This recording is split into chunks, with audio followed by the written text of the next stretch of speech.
আমরা অত্যন্ত শঙ্কার সাথে দেখছি 17 বছর বাংলাদেশের মানুষের উপরে অত্যাচার চালানো আওয়ামী লীগকে নির্বাচনে ফিরিয়ে আনার জন্য বিএনপির সর্বোচ্চ নেতারা বিভিন্ন জায়গায় সাক্ষাৎকার দিচ্ছেন। আওয়ামী লীগকে রাজনীতিতে ফিরিয়ে আনার জন্য তারা বলছেন যে আজকে যদি আওয়ামী লীগকে নিষিদ্ধ করা হয়, কালকে যে আমাদেরকে নিষিদ্ধ করা হবে না, এর নিশ্চয়তা কোথায়?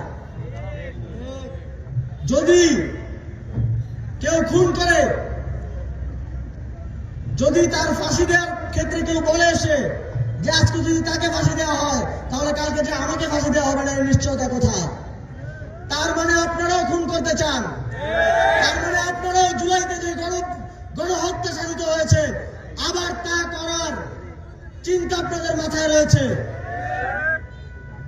সন্ত্রাসীকে যদি শাস্তি দেওয়া না যায়, আপনারা যদি সন্ত্রাসীর পক্ষে দাঁড়ান, তাহলে আমরা মনে করব 17 বছরের যেই নিপীড়িত হওয়ার গল্প আপনারা শোনান সেটা ভুয়া। যে সন্ত্রাসীকে প্রশ্রয় দেয়, সন্ত্রাসীর পাশে দাঁড়ায়, তার অপরাধও সমান। বাংলাদেশের জনগণ এবার নির্বাচনে ফ্যাসিবাদীদের বিরুদ্ধে তাদের ভোটাধিকার প্রয়োগ করবে এবং ফ্যাসিবাদীদেরকে যারা সহায়তা করছে, যারা শেখ হাসিনা পালিয়ে যাওয়ায় কষ্ট পায়, যারা শেখ হাসিনাকে আবার ফিরিয়ে আনতে চায়, তাদের বিরুদ্ধে ভোটাধিকার প্রয়োগ করবে।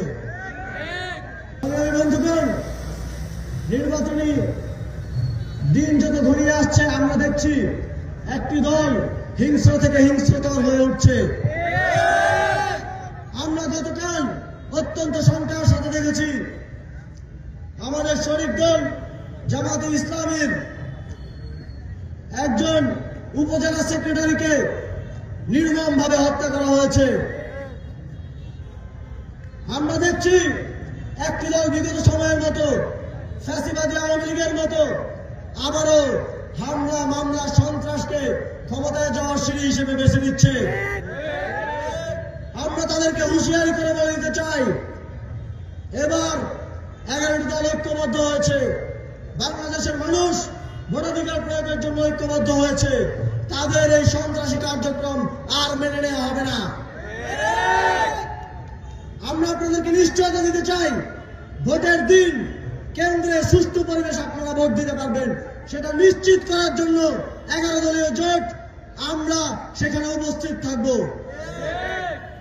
11 দলীয় জোট যদি আপনারা আপনাদের সমর্থন দেন, আমরা নির্বাচিত হই, তাহলে আপনাদের এখানকার চা শ্রমিকদের, এখানকার মাটির মানুষদের তাদের মাটির অধিকার, তাদের ভূমির অধিকার আমরা ফিরিয়ে দেব ইনশাআল্লাহ। আপনাদের দীর্ঘদিনের পৌরসভা বর্ধিত করার যে দাবি, সেই দাবি আমরা দ্রুত সময়ের মধ্যে বাস্তবায়ন করব ইনশাআল্লাহ। এই অঞ্চলের বেকার যুবকদের কর্মসংস্থান সৃষ্টির জন্য আমরা কাজ করব। শ্রীমঙ্গল কমলগঞ্জকে আপনাদের যেই পর্যটন শিল্পের আবার সম্ভাবনা, সেই সম্ভাবনাকে বাস্তবায়নের জন্য আমরা কাজ করব। ইতিমধ্যেই যখন আমি দায়িত্বে ছিলাম, আমি দেখেছি প্রীতম দাস আপনাদের দাবি নিয়ে কিভাবে ছোটাছুটি করেছেন। মন্ত্রণালয়, সচিবালয় থেকে বিভিন্ন সরকারি কার্যালয়ে তিনি গিয়েছেন। আপনাদের জন্য একটি রাস্তা, আপনাদের জন্য কিছু অনুদান, আপনাদের ন্যায্য হিস্সা, আপনাদের ন্যায্য মজুরি আদায় করার জন্য তিনি কাজ করে গেছেন এবং তিনি অনেকগুলো কাজ বাস্তবায়ন করেছেন, দাবি আদায় করে নিয়ে এসেছেন।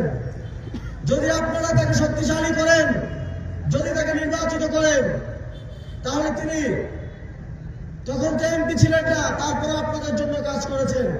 তিনি যদি নির্বাচিত হতে পারেন, আমাদের বিশ্বাস তিনি আপনাদের জন্য আরো শক্তি নিয়ে, আপনাদেরকে সাথে নিয়ে আপনাদের সকল দাবি বাস্তবায়নে কাজ করবেন।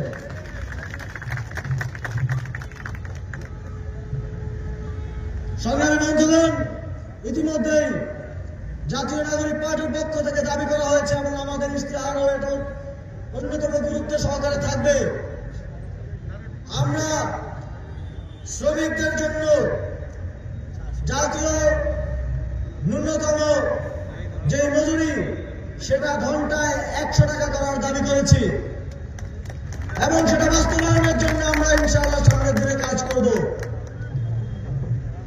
এবং শিক্ষানবিশ শ্রমিকদের জন্য 60 টাকা মজুরি আমরা দাবি করেছি। ঘন্টায় আপনারা বর্তমানে যে মজুরি পান আমরা জানি সেটা আপনাদের জীবনযাত্রা পরিচালনার জন্য অত্যন্ত কম। তারপরেও আপনারা কাজ করে যাচ্ছেন দেশের জন্য, দেশের অর্থনীতিকে চাঙ্গা করে রাখার জন্য। আমরা নির্বাচিত হয়ে আপনাদের এই মজুরি বৃদ্ধি করে আপনাদের জীবন মান উন্নয়নের জন্য কাজ করব।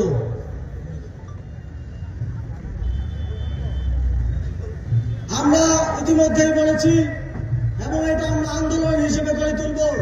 যারা এই মাটির মানুষ, যারা এই উর্বর মাটি থেকে চা উৎপাদন করে সারা দেশে বিশ্বে পৌঁছে দিচ্ছে, তাদের ভূমির অধিকার নিশ্চিত করার জন্য আমরা কাজ করব। সংগ্রামী বন্ধুগণ, এবারের নির্বাচনে গণভোট বাংলাদেশের ভবিষ্যৎ, আপনাদের ভবিষ্যৎ, আমাদের ভাগ্য পরিবর্তনের জন্য গণভোট এসেছে। আপনারা নির্বাচনের উৎসবে গণভোটে হ্যাঁ ভোট দেবেন, এটা আমরা বিশ্বাস করি। আপনাদের ন্যায্য মজুরি আদায় করতে, আপনাদের ন্যায্য অধিকার আদায় করতে গণভোটে হ্যাঁ ভোটে ভোট দিতে হবে।